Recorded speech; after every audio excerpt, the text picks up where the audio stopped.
Welcome all. In this video, we will discuss another method of solving nonlinear equation, that is Regula falsi method. The method is very similar to bisection method. We shall see that in detail. The method is also known as method of chords. The condition is this: the function f of x must be continuous between 2 points a and b, and the function must be of opposite signs at a and b. Then there exists at least one root between a and b. This we have already discussed while we discussed about bisection method. Let us just recall that. So you just consider a function something like this.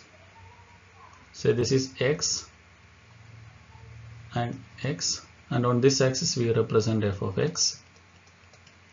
We consider a function which is something like this. Okay, now we'll consider a point a at which the function is f of a and is negative, and we shall consider another point, say b. At this point the function f of b is positive. Okay, so we obtained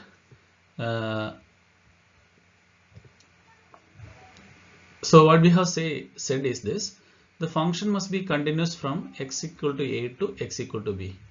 Okay, so that it crosses the x-axis. So that means there is at least one solution. Okay, and f of a and f of b are of opposite signs. Okay, so we have discussed this fact in detail while we discussed the bisection method.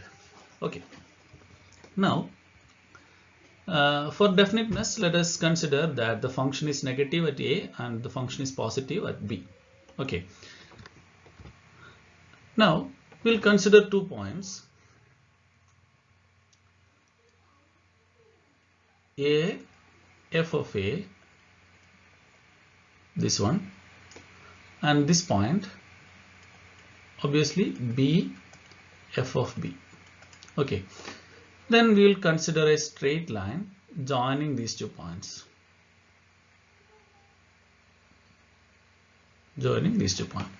So this line is called the chord. So this is what we have said here. So equation of, we consider the line joining these 2 points, and we will consider the equation of that line. So that is y minus f. So this is really simple. I can very easily demonstrate this formula. See, you just consider the slope in the interval x to a. Any point, you just consider an arbitrary point x, some arbitrary point x, and then in between, then you get the slope. Okay, I can show you that. Okay, so this is our required line. This point is a, f of a, and this point is some b, f of b. Now you just consider an arbitrary point x, f of x, or you can call y, f of x as y. So you just consider a point xy.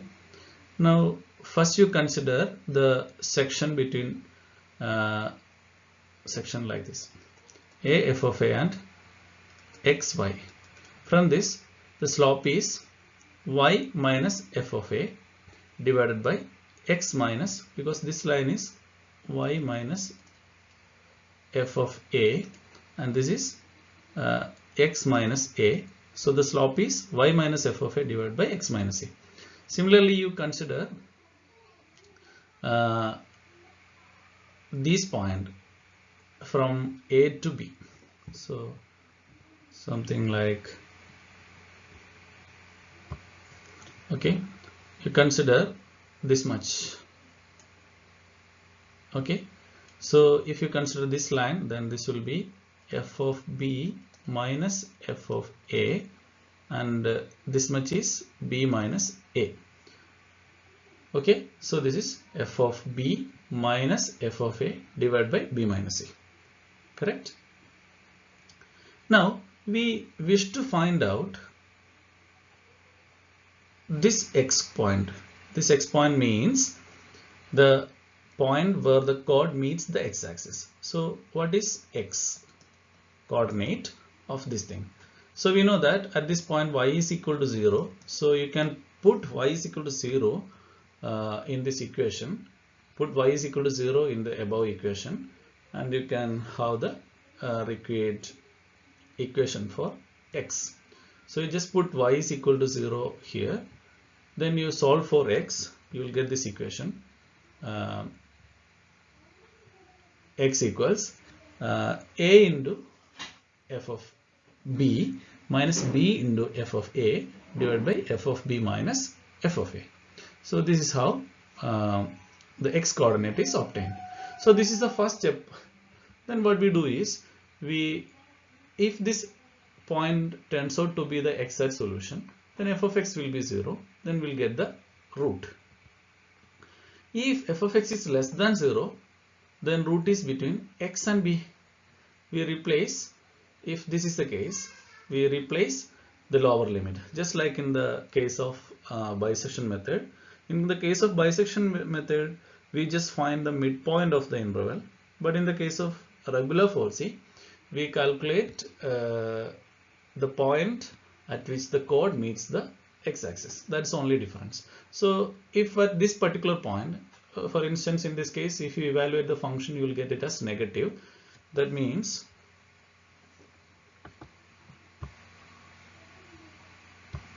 so in this example,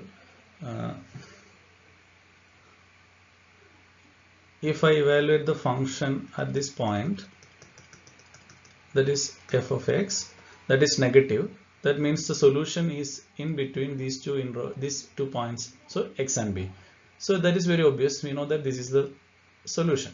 Okay, so in that case we replace a with x, and if x is greater than 0, obviously the root is between a and x, so we replace then the upper limit b with x.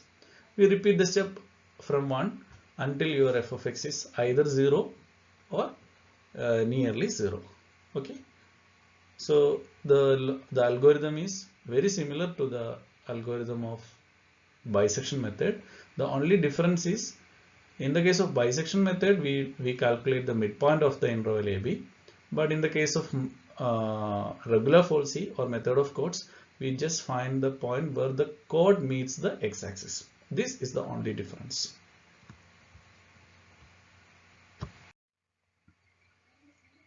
So let us demonstrate that process graphically.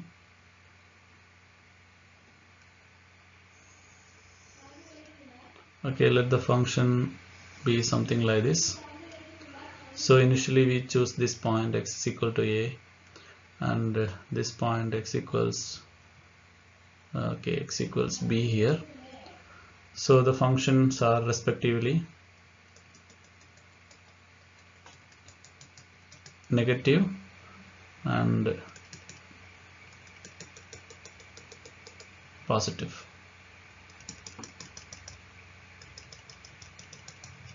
Okay, so this is the point b, f of b, and this is the point a, f of a. Okay, so this is the idea. Now the next step is to find the chord joining these 2 points. So that will look something like this. Okay, now this is the point where the chord meets.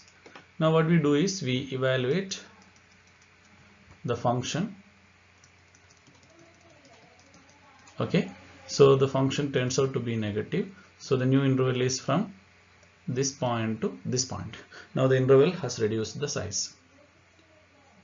Okay, now what we do is we now consider these 2 points as the new interval. Now what we do is we started at this point, we move to this point. Now this is the new point where the function is negative. That means we replace a with x. So this is our new a. We'll call it as a1. Okay, a1 f of a1. Now what we do is we then draw the chord. Okay, we then draw the chord. So we get another point somewhere here x. Then what we do is we evaluate the function here. So that again turns out to be negative. So what we do is we then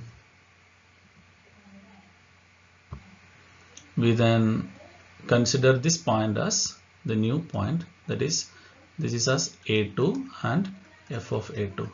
We then draw the chord something like this. Okay, so this is a point.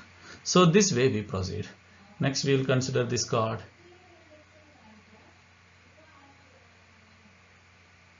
Next we'll consider this point, and so on and so forth. So you can see that the point which meets the x-axis tend towards the real solution. So this is the real root.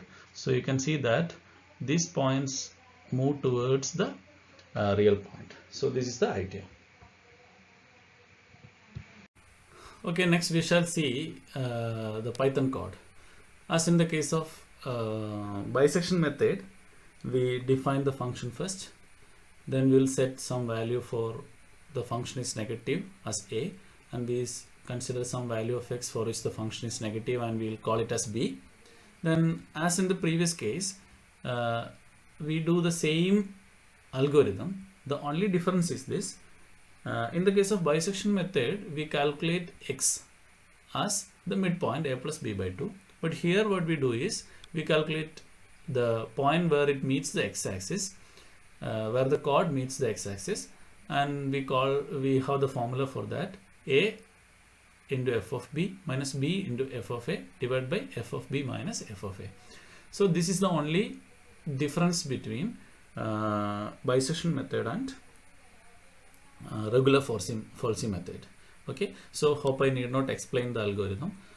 Those who haven't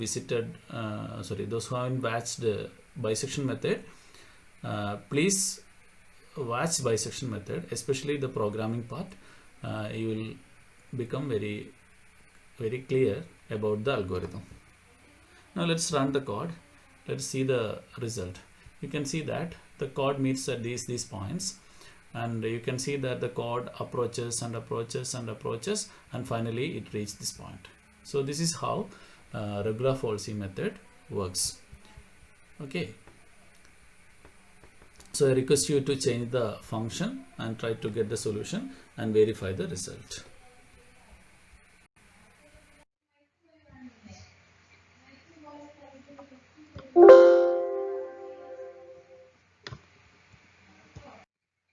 Okay, so please copy the code. I shall be sharing the code with Moodle, so you may download it or you may write your own code, and please execute this and check how the code works for different transcendental and nonlinear equations, then linear, even polynomial equations of higher degree, etc. Thank you.